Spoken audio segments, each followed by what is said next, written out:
making color copies. So here I have 3 originals.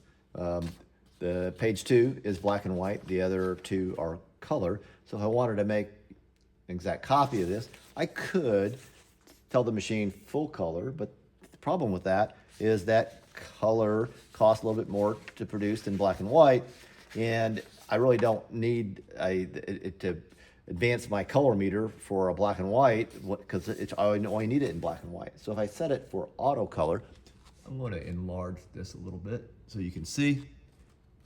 So again, I don't want to bother using black and white or full color. I'm going to use auto color. I'll put my originals in the document feeder and I'll start them.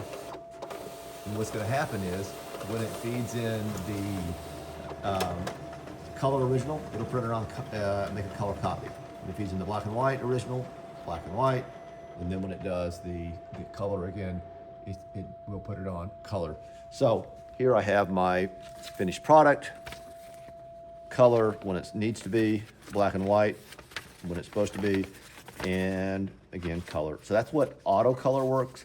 Auto color is going to work 95% of the time. It's possible on something like this. There might have been a couple of little small things in color, and it may have been fooled by that, but for the most part, auto color is going to work just fine for majority of things that you're going to run.